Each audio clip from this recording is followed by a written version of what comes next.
belle passe. Ça aussi c'est bien fait, Mohamed Salah, balle d'un but à 0. Mohamed Salah ne tremble jamais lorsqu'il est face au gardien. C'est une image qu'on a l'habitude de voir. Cela fait 6 ans maintenant que Mohamed Salah et Liverpool écrivent leur histoire main dans la main. Et 6 ans, c'est long. Cela vous laisse du temps pour marquer des buts. 149 exactement en Première Ligue, 198 au total. Des barres symboliques vont bientôt être surpassées par l'Égyptien. Seulement 2 joueurs ont inscrit plus de 200 buts avec Liverpool. Le dernier s'appelle Ian Rush. Et Salah n'a pas grand-chose à envier à la légende des Reds. 3 fois meilleur buteur de Première Ligue, l'Égyptien détient le 4e meilleur ratio en termes de buts par match. Seuls Thierry Henry, Harry Kane et Sergio Agüero font mieux. Des vrais numéros 9 contrairement à Salah. Mohamed Salah à Liverpool, c'est également un palmarès collectif à en faire rougir plus d'un. Une Première Ligue, une Champions League, une Coupe d'Angleterre, la liste est longue. Les statistiques et les trophées parlent pour lui. Salah est le joueur emblématique du Liverpool des dernières années. Mais est-ce suffisant pour le placer au-dessus des Ian Rush, Kenny Dalglish ou Steven Gerrard? Mohamed Salah est-il en train de devenir le meilleur joueur de l'histoire des Reds? La question est posée avec les premiers éléments d'appréciation. Nabil Djellit, qu'est-ce que vous en pensez? Est-ce que Mohamed Salah est en train de devenir le meilleur joueur des Reds? Ouais. Il est. Non. Non. De l'histoire des Reds? Ouais. Bah non. Ah, pourquoi? Il n'est même pas meilleur joueur des Reds sur le 21e siècle. Bah, Steven Gerrard, c'est quoi? C'est un porte-clés? Non mais attendez, on parle quand même du capitaine emblématique de Liverpool qui a gagné une Ligue des Champions avec Liverpool, international anglais absolument exceptionnel. Moi, alors, j'ai regardé, bon, je ne sais pas que je me suis renseigné, mais je connais un peu l'histoire de Liverpool. Bon, il y a la Première Ligue, mais Xavier, à mon avis, a déjà préparé les fiches pour nous raconter l'histoire de Liverpool. Donc, je ne vais pas le court-circuiter. Mais pour moi, Mohamed Salah, il est, sur le 21e siècle, le 2e meilleur joueur de Liverpool derrière Gerrard. Je lui accorde le fait de passer devant, et c'est extraordinaire, hein, parce qu'on ne se rend pas compte, Owen, qui a été Ballon d'Or au début des années 2000, Fowler, qui a été toujours adoré du côté de Liverpool, Torres et Suarez. Pour moi, il est au-dessus de cela.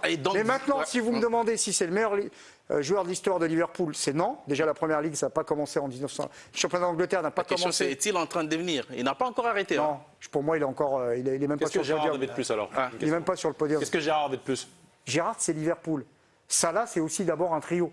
Mané, peut-être pas l'oublier dans l'histoire. Gérard, il jouait seul. Pardon? Gérard, lui, il jouait seul. Oui, mais Gérard, c'est, je veux dire, quand vous pensez à Liverpool, ce Liverpool de cette époque-là, je sais pas, vous pensez à combien de joueurs?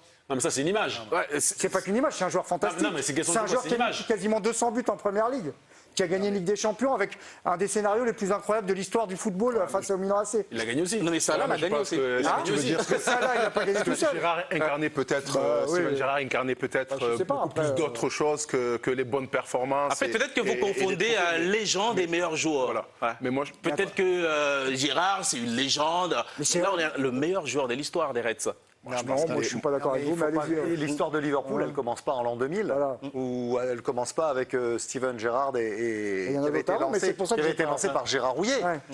Ouais. Liverpool, parce qu'il faut toujours remettre le football à sa place. Effectivement, fais-le, Xavier. Mo Salah est un joueur formidable, il a des statistiques extraordinaires. Ouais. Mais ce qui compte, c'est le nombre de titres collectif. Bien sûr. Et Liverpool remporte des titres, mais pas autant. C'est ce qui compte. C'est ce qui compte. Bien sûr. Quand on doit désigner le meilleur joueur de l'histoire. C'est ce que ce joueur aura amené au club, à la vitrine du club. Et dans les années 70. Non, mais ce n'est pas un joueur qui ramène des titres, c'est un collectif qui ramène un titre. Dans les années 70-80. Kevin Keegan, qui a été 2 fois Ballon d'Or, puis Kenny Dalglish, qui a été meilleur joueur de Liverpool, puis entraîneur de Liverpool. Ils ont garni la vitrine. Et aujourd'hui, Liverpool court après cette gloire passée. Face à qui? Mais face au meilleur club du monde à l'époque. Il y avait Bayern, il y avait l'Ajax. Ils ont gagné. Alors, on va circonscrire. Ils ont gagné 4 fois la Ligue des Champions en 6 ans, en 7 ans. Rassurez-vous, c'était la meilleure équipe du monde. Je vais essayer. Et vous savez ce qui a mis un coup d'arrêt à cette domination de Liverpool sur l'Europe et le monde du football? Ça a été le Heysel. Le Heysel, parce que pendant 5 ans, les clubs anglais ont été exclus des coupes européennes. Non, mais il faut le rappeler, ça, à nos abonnés, à nos auditeurs, à nos téléspectateurs. Il faut le rappeler. Liverpool, c'était l'équipe à battre. C'était le monstre que personne ne pouvait battre sur la scène européenne. Il n'y a que Nottingham Forest qui arrivait à les piéger.